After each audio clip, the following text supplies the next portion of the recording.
आज के इस लाइव सेशन में आप सभी का हार्दिक स्वागत है। हमेशा की तरह आज भी मैं किसी एक विषय पे आपसे चर्चा करूंगा इस लाइव सेशन के अंदर, और कोशिश मेरी हमेशा यही रहती है कि मैं एक ऐसे विषय का चुनाव करूं जो हम सभी के काम का हो, सभी के काम आने वाला विषय हो। पीछे के लाइव सेशन में जो काफी टाइम से मेरे साथ जुड़े हुए हैं और जो मेरे लगातार लाइव सेशन लेते रहते हैं, वो जानते हैं कि कुछ विषय मैंने लिए थे पिछली बार, जिनमें सबसे जो चर्चित जो टॉपिक रहा था, जिस पे आप सभी का बहुत ज़बरदस्त रिस्पॉन्स मुझे मिला था, वो विषय था मंगल ग्रह के ऊपर, सूर्य के ऊपर लीडरशिप की क्वालिटी। सभी ने उसकी बहुत तारीफ की, मुझे बहुत अच्छा रिस्पॉन्स मिला। तो मेरी कोशिश रहती कि ऐसे ही मैं हर बार अलग-अलग विषयों का चयन करूं, और वो विषय ऐसा हो, वो टॉपिक ऐसा हो जो आप सभी के काम का हो, सभी के काम आने वाला हो। ये यात्रा जारी रहेगी, आप सभी जुड़े रहें। किसी का कोई अर्जेंट अगर क्वेश्चन है, कुछ जानना चाहते हैं, कोई परेशानी है, तो यहाँ पर आप अपनी date of birth, time, birth place भेज सकते हैं। मैं आपकी समस्या का समाधान करने का यथासंभव प्रयास करूंगा।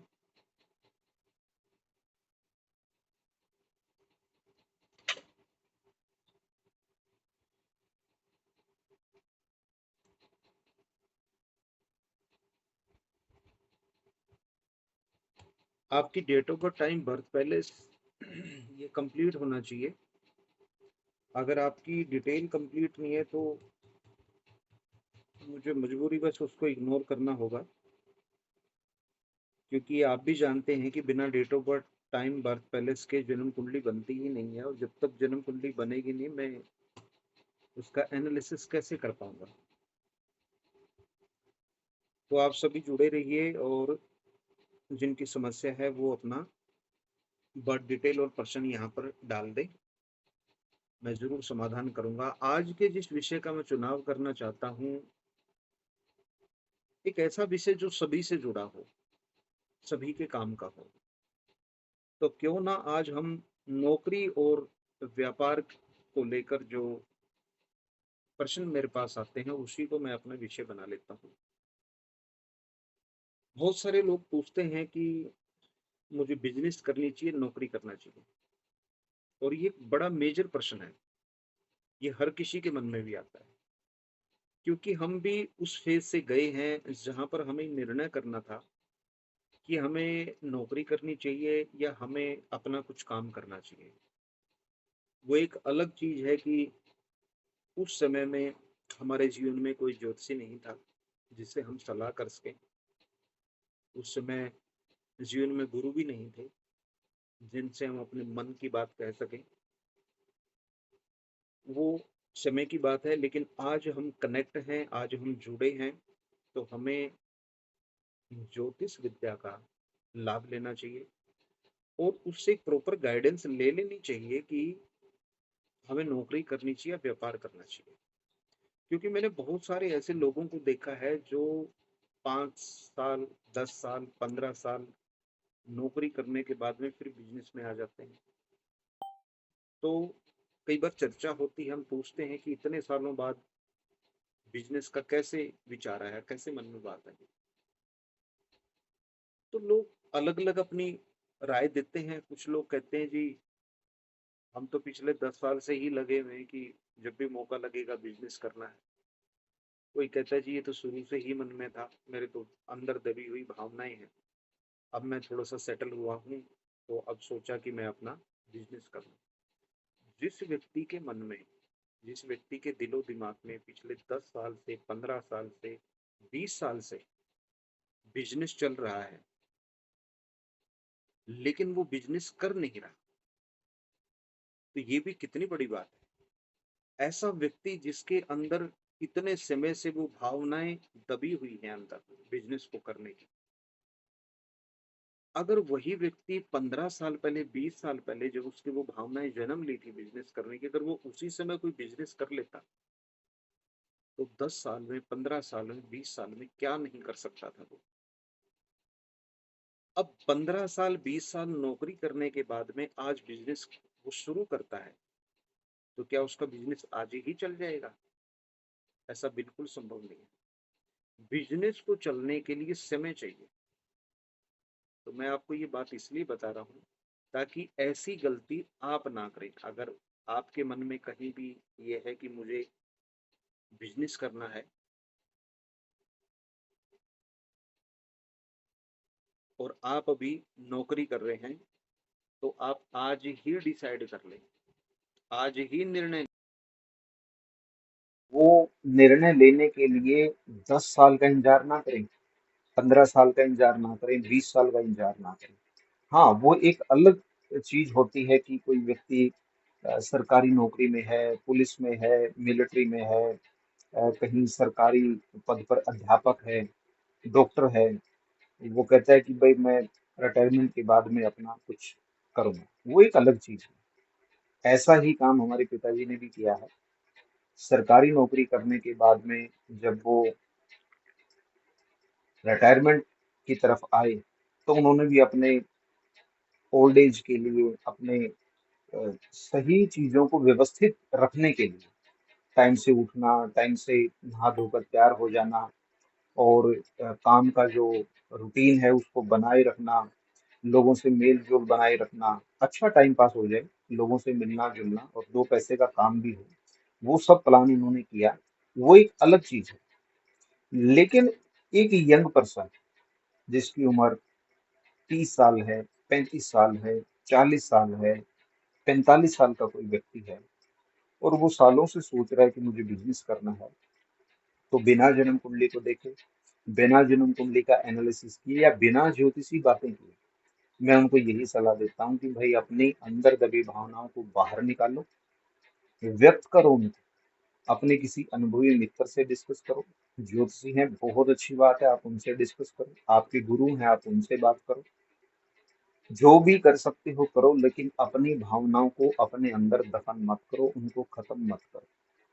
ईश्वर हर किसी को कोई ना कोई गुण देकर इस संसार में जरूर भेजता है। आप उसको हुनर भी कह सकते हो, आप उसको काबिलियत कह सकते हो, एबिलिटीज कह सकते हो, विलक्षणता कह सकते हो, प्रतिभा कह सकते हो। तो अपनी प्रतिभा को पहचानना, ये सबसे पहला कदम है। आप छोड़ दीजिए ज्योतिष को, एक तरफ कीजिए जन्म कुंडली को, आप एक तरफ कीजिए। ये बड़ी कॉमन सी बात है, इसमें ज्योतिष का तो विषय ही नहीं है, ये ज्योतिष का टॉपिक है ही नहीं। ये तो टॉपिक अपने अंतर मन का है कि आपको अपने आप को व्यक्त करना है, अपने आप को पहचानना है, अपने आप को आइडेंटिफाई करना है, अपने व्यक्तित्व का निर्माण आपको खुद करना है। हालांकि ये सब कुछ भी घरों से देखा जाता है। अभी मैंने जिस विषय की बात की थी कि एक मेरा विषय था जिसकी आपने बहुत सराहना की थी, आज भी मुझे उसकी सराहना मिल रही है, लीडरशिप की क्वालिटी। वो विषय एक्चुअल में उन ग्रहों से जुड़ा हुआ है जो एनर्जी की, ताकत की, सत्ता की, पराक्रम की, नम्रता की और कुछ कर गुजरने की जो ताकत है, जो इच्छा शक्ति है, वो उनके कारक ग्रहों का टॉपिक था। उसमें सूर्य शामिल था, मंगल शामिल था। सूर्य जो है वो राजा है, हमारे देश में बैठा हुआ प्रधानमंत्री, और इतिहास में दर्ज जितने भी राजा हैं वो सब सूर्य तो है। और उनके जो सेनापति हैं, उनके जो मंत्री हैं, केंद्रीय मंत्री, राज्य मंत्री, कैबिनेट मंत्री, रक्षा मंत्री, उनके वित्त मंत्री जो है, गृह मंत्री जो है, ये सब क्या, ये सब मंगल ही तो है। मंगल और सूर्य ये दोनों ग्रह आपस में गठजोड़ बना के काम करते हैं, इनकी जोड़ियां काम करती हैं। जैसे एक परिवार है, उसके अंदर माता पिता हैं, और मान के चलिए कि उनके 2 बच्चे हैं, 4 बच्चे हैं, 6 बच्चे हैं, उनके भी आगे बच्चे हैं, उनके जीवन साथी हैं। तो एक बहुत बड़ा कुनबा है, बहुत बड़ा परिवार है। उस परिवार के अंदर जो बुजुर्ग हैं, जो माता पिता हैं, वो क्या है, वो सूर्य और मंगल का ही काम करते हैं। एक राजा का काम करेगा, एक मंत्री का काम करेगा, सेनापति का काम करेगा। अगर घर के मुखिया पिता हैं, वो सब पे निगरानी रखेंगे, कोई बात उनकी माने या ना माने, लेकिन वो निगरानी सब पे रखते हैं, सबको वॉच करते हैं, सबको नोटिस करते हैं। वो राजा का रोल प्ले करते हैं, क्योंकि राजा जो है वो सर्वोच्च पद को दिखाता है। कोई उनको तवज्जो दे ना दे, उनको इम्पोर्टेंस दे ना दे, परिवार में संस्कार हैं तो नहीं है तो देखो एक अलग बात है, वो तो परिवार वैसे ही समाप्त हो जाते हैं। लेकिन जिन परिवारों के अंदर संस्कार हैं, जो बड़ों का आदर करते हैं, बड़ों की बातों को मानते हैं, ये ज्योतिष का विषय है। ज्योतिष में ये देखा जाता है कि कौन से ग्रह को हम खुद अपनी हरकतों से, अपने क्रियाकलापों से, अपने दैनिक जीवन में, अपने खान पान से, व्यवहार से, रहन सहन से हम किस प्रकार ग्रहों को बिगाड़ देते हैं। कुछ लोग पिता के साथ बहस करते हैं, उनके साथ में विवाद खड़ा करते हैं, उनका अपमान करते हैं, उनकी बातों को नहीं मानते, उनका अ, सम्मान उनको नहीं देते, किसी भी जरूरी समय पे उनकी राय, उनका आशीर्वाद नहीं लेते, तो वो अपने सूर्य को खराब कर देता है। जो व्यक्ति अपने भाई से बिगाड़ के रखते हैं, भाइयों के साथ विवाद खड़ा करते हैं, भाइयों का कोई सम्मान नहीं, कोई मान सम्मान नहीं, कोई रिगार्ड नहीं, समझ लो उस व्यक्ति का मंगल खराब होना शुरू हो जाएगा। अगर जन्म कुंडली में खराब है तो और खराब हो जाएगा, जन्म कुंडली में सही है तो खराब होना शुरू हो जाएगा, और आने वाले समय में उसके परिणाम भी उस व्यक्ति को देखने को मिल जाएंगे। उसी प्रकार कोई व्यक्ति अगर अपनी कोई पति है तो अपनी पत्नी के साथ, कोई पत्नी है तो अपने पति के साथ अगर नहीं बना के चलते, बेवजह के विवाद खड़ा करना, अपमानित करना, टकराव की स्थिति बनाए रहना, उसने एक ने दो बातें बोली तो चार बातें बोलना, ईंट का जवाब पत्थर से देना, तो जो व्यक्ति सम्मान देगा वही सम्मान का हकदार होगा। जो व्यक्ति सुनेगा वही बोलने का अधिकारी होगा। जो व्यक्ति इज्जत देगा उसी को इज्जत प्राप्त होगी। ये प्रकृति का नियम है। जो एक अच्छा वक्ता होगा, निश्चित तौर पे वो एक अच्छा श्रोता भी होगा। जिसमें सुनने की ताकत नहीं है उसकी कोई नहीं सुनेगा। तो ये ग्रह जो हैं ये हमारे पारिवारिक संबंधों को भी दर्शाते हैं। सूर्य जो है वो पिता को रिप्रेजेंट करता है। ये सभी के लिए मान्य है, बच्चे के लिए भी, बड़े के लिए भी, पुरुष के लिए भी, स्त्री के लिए भी। मान के चलिए किसी व्यक्ति की अगर मैं पत्नी की बात कर रहा हूँ तो उनके ससुर भी सूर्य हैं, और वो पिता जो उनका पीहर है वो पिता भी उनके सूर्य हैं, दोनों ही सूर्य हैं। ज्योतिष में एक शब्द यूज किया जाता है, पिता या पिता तुल्य, माता या माता तुल्य। मतलब पिता या पिता तुल्य। पिता तुल्य कौन होंगे? पिता के भाई, हमारे चाचा ताऊ, ये पिता तुल्य होंगे। मामा को भी पिता तुल्य माना गया है। और माता तुल्य कौन होंगे? माँ, मौसी, या माँ के नाते में आने वाली जो स्त्रियां हैं वो माँ समान होंगी। माँ की बड़ी बहन, माँ की छोटी बहन, नानी, दादी। अब भाभी, बड़ी भाभी को भी माँ का दर्जा दिया गया है, तो ये माता के तुल्य माने गए। तो जिस व्यक्ति को अपने चंद्रमा को मजबूत रखना है, चंद्रमा को संभाल के रखना है, या खराब चंद्रमा को ठीक करना है, उसको माता या माता तुल्य महिलाओं को माँ के समान ही सम्मान देना होगा, रिगार्ड देना होगा, उनकी सेवा करनी है। सूर्य को ठीक करने के लिए पिता तुल्य, मंगल को ठीक करने के लिए भाई या भाई तुल्य, शुक्र को ठीक करने के लिए पत्नी तुल्य। पत्नी तुल्य जैसे पत्नी का परिवार, पत्नी की बहनें, या वो सभी औरतें जो रिश्ते में छोटी भाभी लगती हैं, वो भी शुक्र के अंतर्गत ही आती है। कन्याएं भी शुक्र के अंतर्गत आती है। तो जिस व्यक्ति का शुक्र खराब है, शुक्र को ठीक करने के लिए उस व्यक्ति को, कन्याओं को, महिलाओं को विशेष रूप से मान सम्मान देना चाहिए। उसी प्रकार शनि को ठीक करने के लिए सेवक, जो हमारे कर्मचारी होते हैं, सेवादार जो लोग होते हैं, या राजमिस्त्री हैं, मजदूर लोग हैं, इनके साथ सम्मान से तरीके से पेश आना चाहिए, इनकी सेवा करनी चाहिए, इनको रिगार्ड देना चाहिए। बृहस्पति जो है वो दादा, दादा के समान, दादा के समतुल्य रिश्तेदार, और साधु संत महात्मा गुरुजन, पंडित ब्राह्मण पुजारी, इन सबका सम्मान करना चाहिए। बुध जो है वो बहन को, बुआ को रिप्रेजेंट करते हैं, कन्या को भी रिप्रेजेंट करते हैं। तो बहनों के साथ, बुआ के साथ रिलेशन अच्छे बनाने चाहिए। तो ये भी एक ज्योतिष का विषय है। खैर जो मेन विषय है हमारा, मैं उस पे आता हूँ कि जिस परिवार में संस्कार नहीं है, संस्कार कमजोर है, बड़ों का मान सम्मान कम है, बड़ों का रिगार्ड कम है, निश्चित तौर पे ऐसे परिवार लंबे नहीं चल पाते, तरक्की तो बिल्कुल नहीं कर पाते, भूल जाओ तरक्की के तो। ऐसा परिवार जिसमें बड़ों का सम्मान नहीं है, वो भूल जाओ तरक्की को। आज अगर वो तरक्की कर रहा है तो आने वाले समय में निश्चित रूप से पतन होना ही है। क्योंकि आप ना इसको सिर्फ कंसल्टेशन के एंगल से आप मत देखिए, आप इसको सीखने के एंगल से भी आप देखिए।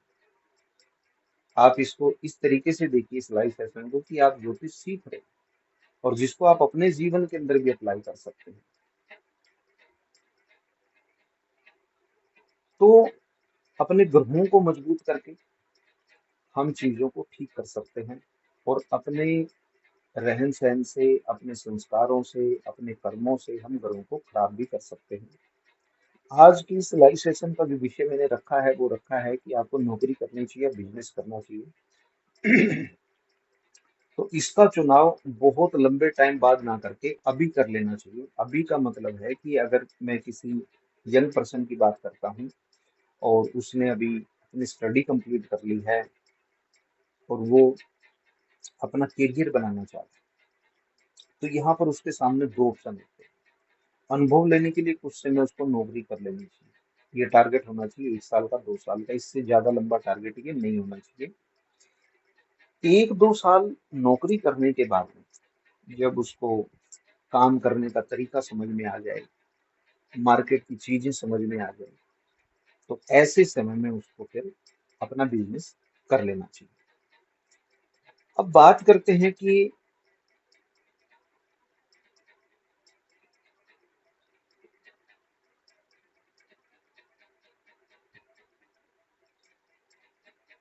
जब बिजनेस का फाइनल हो जाएगा तो हमें ये भी निर्णय लेना होगा कि हमें बिजनेस किस टाइप का करना है, क्योंकि बिजनेस तो बहुत तरीके के होते हैं।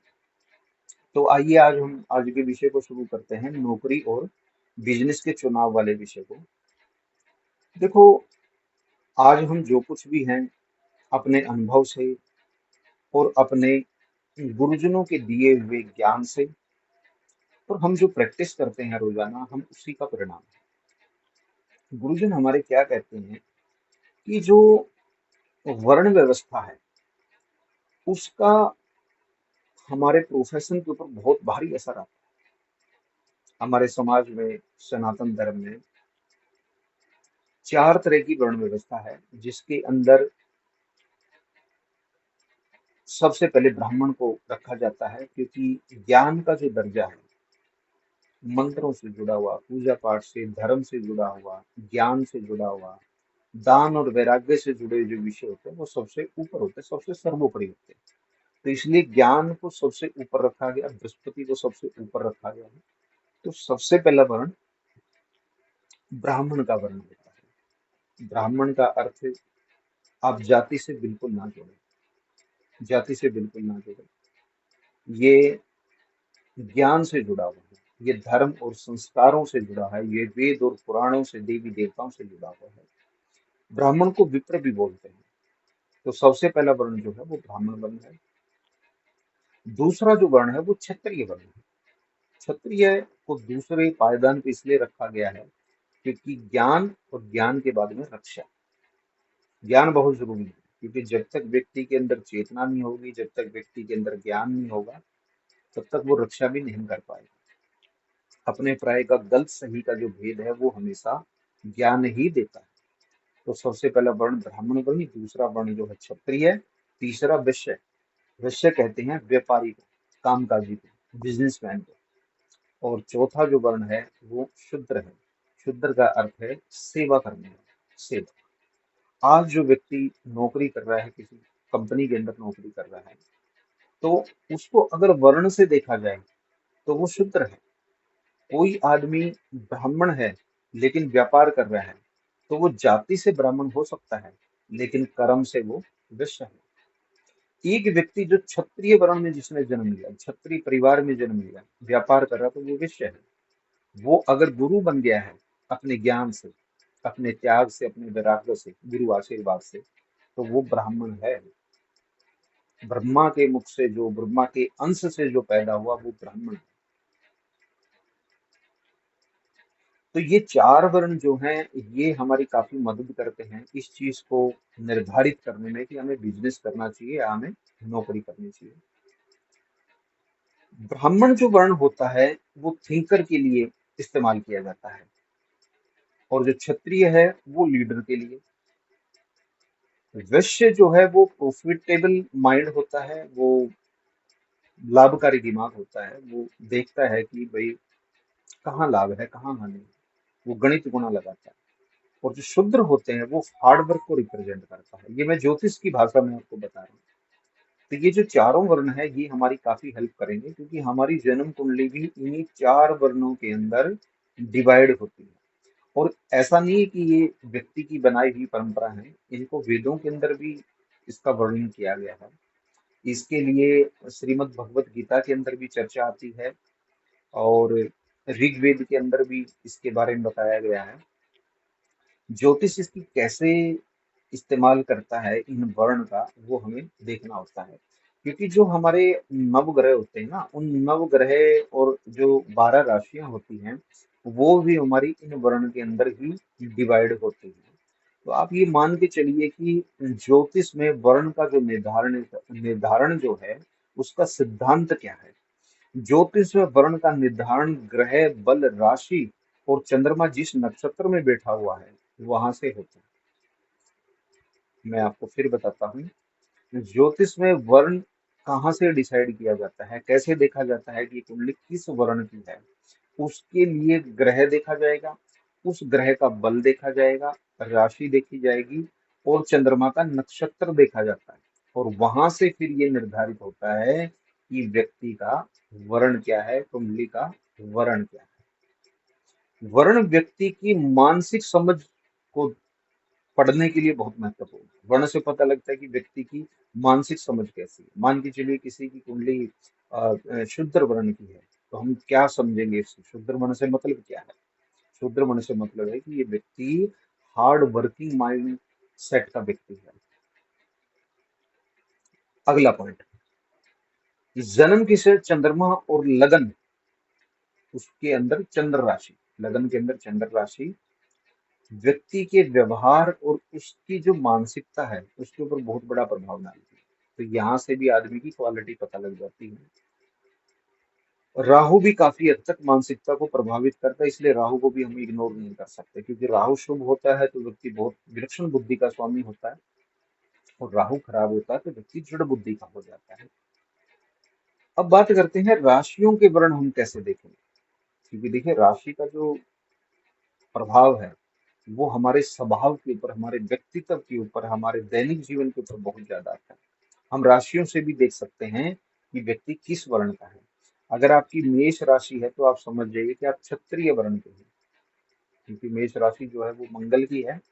और हालांकि वृश्चिक राशि भी मंगल की है, लेकिन वो ब्राह्मण वर्ण के अंदर आ जाता है, क्योंकि एक ही ग्रह जब दो राशि होने पे ना, ग्रह दोनों ही राशियों के अंदर समान प्रभाव कभी नहीं दिखाएगा। एक पिता के दो पुत्र हैं, पिता के लिए दुनिया की नजर में दोनों बराबर हैं, लेकिन दोनों को बराबर तो प्रेम नहीं कर सकता, कहीं तो फर्क आएगा। जो उनकी बातों को ज्यादा मानेगा, ज्यादा रिगार्ड उनको देगा, उनको इम्पोर्टेंस देगा, उसके ऊपर दिल ज्यादा जाएगा पिता का। ये दोनों पे एप्लीकेबल होता है, पिता के लिए भी और माता के लिए भी। तो मंगल की दो राशियां हैं, मेष और वृश्चिक। मेष राशि अगर आपकी है तो वहां पर मंगल का जो प्रभाव रहेगा वो क्षत्रिय के रूप में रहेगा, लेकिन वृश्चिक राशि के अंदर वो प्रभाव जो है वो ब्राह्मण के रूप में रहेगा। अगर आपकी राशि वृष है, वृष शुक्र की राशि होती है, और दूसरी राशि है तुला, तुला शुद्र के अंदर आती है, लेकिन वृष जो है वो वृश्चिक के अंदर आती है। तो यहाँ से भी हमें पता लग जाता है कि आप किस मानसिकता के। उसी तरीके से मिथुन जो है वो शूद्र वर्ण के अंदर आती है, और कन्या जो है वो वैश्या वर्ण के अंदर आती है। उसके बाद कर्क जो है वो ब्राह्मण है, सिंह जो है वो क्षत्रिय है। और उसके बाद में धनु और मीन, ये दोनों ब्राह्मण की राशि है, धनु क्षत्रिय वर्ण के अंदर आ जाती है, जबकि मीन जो है वो ब्राह्मण में आती है। मकर और कुंभ ये दोनों राशियां शनि की हैं, मकर राशि जो है वो वैश्य में आती है, जबकि कुंभ जो है वो शूद्र में आती है। तो राशियों से भी हमें काफी हद तक मदद मिल जाती है कि व्यक्ति का जो अ, स्वभाव है, जो उसकी क्वालिटी है, वो किस वर्ण की है। और इन वर्ण से ही हम फिर आगे बताते हैं कि आपको किस फील्ड में काम करना चाहिए, किस आपको बिजनेस में जाना है, नौकरी में जाना है, किस टाइप का आपको बिजनेस करना है, नौकरी करनी है तो कैसी करनी है, वो सब यहीं से निर्धारित हो जाता है। अब जन्म कुंडली के 12 भाव हैं। आप जानते हैं जन्म कुंडली के 12 भाव के बारे में। सबसे पहला भाव लगन का भाव होता है।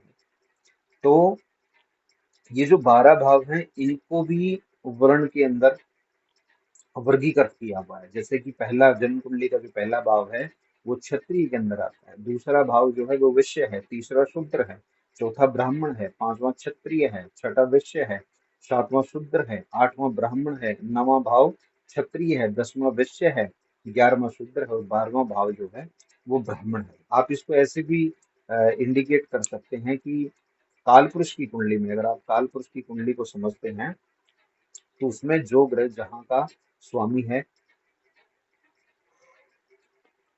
उस ग्रह के प्रभाव के अनुसार ही वहां पर उसको हम वर्ण में डिसाइड कर सकते हैं।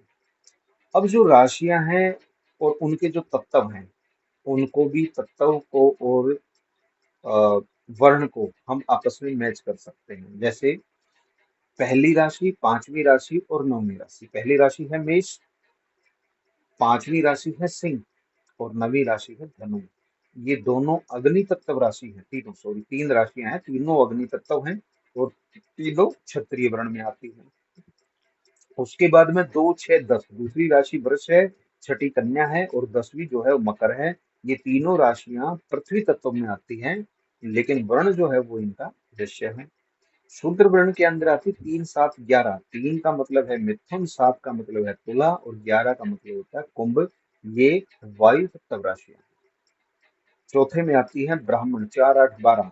4 का मतलब कर्क, 8 का मतलब वृश्चिक और 12 का मतलब मीन। ये जल तत्व की राशि है। तो हम तत्व और वर्ण इनको भी राशियों में हम डिसाइड कर सकते हैं, डिवाइड कर सकते हैं, ताकि हम और अच्छे से इसको कैलकुलेट कर सकें। तो इसको हमने इस तरीके से समझना है कि जो वर्ण है, वैश्य, ब्राह्मण, क्षत्रिय, शूद्र, ये हमारे ग्रहों के अंदर भी आते हैं, ये हमारे भाव के अंदर भी आते हैं, हमारी राशियों के अंदर भी आते हैं। तो जन्म कुंडली का एक कंप्लीट एनालिसिस करके हम इन वर्ण से ये जान सकते हैं कि आपकी कुंडली किस वर्ण की है, और जो जिस वर्ण की आपकी कुंडली है उसी वर्ण से जुड़ा हुआ काम आप कर सकते हैं। जैसे ब्राह्मण का काम जो है वो ज्ञान देने का काम है, शिक्षा का काम है, धर्म से जुड़ा हुआ काम, पुरोहित का काम, धर्म के प्रचार प्रसार का, कथाएं करने का जो कार्य काम है, सत्संग का जो काम है, वो सिर्फ बृहस्पति का काम है। उसके बाद में क्षत्रिय, क्षत्रिय जो है वो पुलिस को, मिलिट्री को, डिफेंस को, रक्षा जो प्रणाली है उसके लिए, प्राइवेट की अगर बात करें तो फायर एंड सेफ्टी, सरकारी की बात करें तो रक्षा मंत्रालय, या रिजर्व पुलिस फोर्स जो होती है, या पुलिस है, मिलिट्री है, एयरफोर्स है, आर्मी है, नेवी है। ये जितना भी जो डिफेंस के जो सेक्टर हैं जिसमें चैलेंजिंग वर्क होते हैं, या खेल स्पोर्ट्स का जो है, दंगल लड़ा जाता है, डॉक्टरी है, चैलेंजिंग वर्क होता है, भाई शरीर को काटना, आपने उसको ठीक करना है, इस दौरान कुछ गड़बड़ भी हो सकती है। उसी तरीके से लड़ाई लड़ने का काम है, सेनाओं का काम है, हार भी हो सकती है, लेकिन वो ये सोच के कभी नहीं जाते कि हम हारेंगे, चाहे अपनी जान देनी पड़ जाए, लेकिन जीत कर आएंगे। तो ये चैलेंजिंग जितने भी वर्क होते हैं ये सब क्षत्रिय वर्ण के अंदर आते हैं। जितना भी व्यापार है वो वृक्ष के अंदर आता है, सॉरी, वैश्य वर्ण के अंदर आता है। व्यापार से मेरा मतलब है कि आप एक्सपोर्ट इंपोर्ट का काम करते हैं, आप सेल का काम करते हैं, होल सेल का काम है, बिक्री का काम है, खरीद फोक्त का काम है।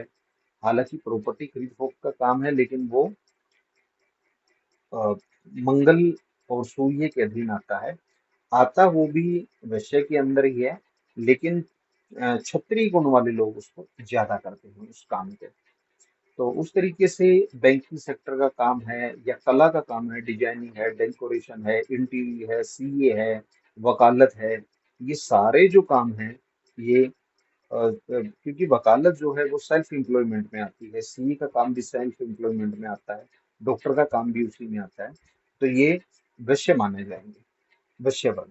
और शूद्र वर्ण वो होते हैं जो सिक्योरिटी का काम करते हैं, जो किसी कंपनी में अनस्किल्ड वर्क जो करते हैं, या गाड़ियों बनाने वाली कंपनी है, मोटरसाइकिल बनाने की कंपनी है, उसमें जो एज ए वर्कर काम करेगा, वो सब वैश्य वर्ण के अंदर आते हैं।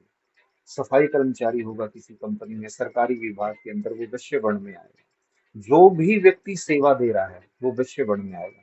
तो ये चार वर्ण हमारी काफी हेल्प करते हैं ये डिसाइड करने में कि जन्म कुंडली के हिसाब से हमें नौकरी करनी चाहिए या बिजनेस करना चाहिए, और बिजनेस करना है तो क्या करना है। तो देखिए, लाइव सेशन में मैं और लंबा टाइम अभी नहीं दे पाऊंगा, मुझे कुछ समय का ब्रेक लेना होगा। तो आज की इस लाइव सेशन को मैं यहीं कंप्लीट करूंगा, लेकिन ये विषय हमारा कंप्लीट नहीं हुआ है, अभी इस पे लंबा डिस्कशन चलना है। तो जैसे ही समय लगेगा मैं फिर आप सभी से लाइव कनेक्ट होऊंगा और इस विषय को मैं आगे कंप्लीट करूंगा। तब तक के लिए आप सभी का बहुत बहुत धन्यवाद। राधे राधे, जय श्री कृष्णा।